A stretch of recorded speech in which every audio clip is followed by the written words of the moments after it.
Delhi high court के form निकल चुके हैं, आपको पता ही है 1 जून से इसके फॉर्म भरे जा रहे हैं और फॉर्म कैसे भरना है मैं आपको बताता हूँ। मैं एस खान, आइए आपकी इस तरीके से हेल्प करूँ। ये वेबसाइट पर जाना, जो लिंक हमने दिया गया है उस लिंक पर आप क्लिक करेंगे तो ये आपके सामने एक तरीके से डैशबोर्ड ओपन होगा। उसके बाद apply for the online registration, आपको इस पर क्लिक करना है। अब आप ऑलरेडी रजिस्टर्ड हैं तो ये रहेगा, अदर रजिस्टर्ड नहीं है। ओके, अब आप रजिस्टर्ड नहीं है तो आपको सबसे पहले न्यू रजिस्ट्रेशन पर ओपन करना होगा। आप इस पर क्लिक करते हैं तो ये आपके सामने फॉर्म ओपन होता है। एडवर्टाइजमेंट आप पढ़ चुके हैं, अगर पढ़ना है तो आप दोबारा पढ़ सकते हो। यहाँ से आपको यहाँ सामने आपके सामने अनरिजर्व और ओबीसी के लिए 1200 रुपये फीस है, SC ST और EWS वालों के लिए 1000 रुपये फीस है। ये आपकी एक रजिस्ट्रेशन फ़ीस मानी जाएगी। ये सारी चीज़ें आपके सामने डिस्प्ले दे रखी है। इसके बाद आप इस पर क्लिक करेंगे। ये इससे आपका ये है कि आपने ये सारी चीज़ें पढ़ ली हैं या सारी चीज़ें अंडरस्टैंड कर चुके हो। उसके बाद आप फॉर्म फिल कर, यानी मीन्स आप आयोग की शर्तों का पालन करोगे।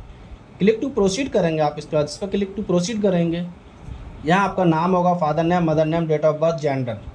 उसके बाद यहाँ आपका जो है ना एक कन्फर्म होता है। कन्फर्म का मतलब है कि आपने जो ऊपर फॉर्म में भरा हुआ है वही नीचे आपको भरना है, ताकि आपकी कोई गलती ऊपर हो चुकी हो तो दोबारा गलती ना हो। जब दोनों मिल जाते हैं तो उसे confirm name, father name, mother name, date of birth और जेंडर। उसके बाद आपको भरना है एड्रेस, जो आपके सामने एड्रेस 1 है, एड्रेस 2 है, जैसे हाउस नंबर है, स्ट्रीट नंबर, ये सारी चीज़ें भरेंगे। इसके बाद अगला है आपको इलेक्ट्रॉनिक कम्युनिकेशन एड्रेस, यानी ईमेल आईडी भरनी है आपको, जिसका आपको ईमेल आईडी वो भरनी है जो एक्टिव है। तो इस पर OTP जाएगा, OTP से आपका वेरिफिकेशन होगा। वही मोबाइल नंबर डालना जो एक्टिव है, तो यहाँ भी OTP जाएगा और उससे आपको वेरिफिकेशन होगा। क्योंकि आयोग समय समय पर चीज़ों को भेजता रहता है, नोटिफिकेशन भेजता रहता है, तो आपको वो नोटिफिकेशन सही से मिल जाए, मेल पे मिल जाए और मोबाइल नंबर पर भी मिल जाए। सेम एज आपका एड्रेस है। यदि आपका प्रेजेंट एड्रेस जो आप यहाँ रह रहे हैं यदि वो अलग है तो आप अलग भरेंगे, यदि सेम है तो आप इस पर टिक कर देंगे, सेम फॉर्म भर जाएगा।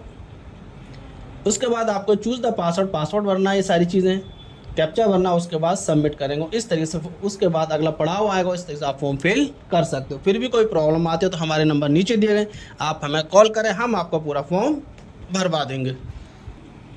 मैं एस खान 25 ईयर से हूँ। मैं और मेरी टीम आपकी हर तरीके से मदद करेगी। आपको फॉर्म खुद भरना है तो ठीक है, नहीं भर पा रहे तो आप हमें कॉल करें, हमारी टीम आपको फॉर्म भरेगी। जो भी फ़ी है वो आपको पे करके आपके लिए मदद करेगी। और आप इसकी टेस्ट की तैयारी करना चाहते हैं तो हमारी ऐप है बात4यू ऐप, वहाँ ऑनलाइन टेस्ट सीरीज़ को आप सेलेक्ट करें, उसके अंदर आपको ये सारी चीज़ें आसानी से मिल जाएंगी, जो बहुत ही ज़्यादा नॉमिनल फीस पर है। फिर भी आपको कोई प्रॉब्लम है तो हमारे नंबर नीचे, आप हमें कभी भी कॉल कर सकते हैं। Thank you.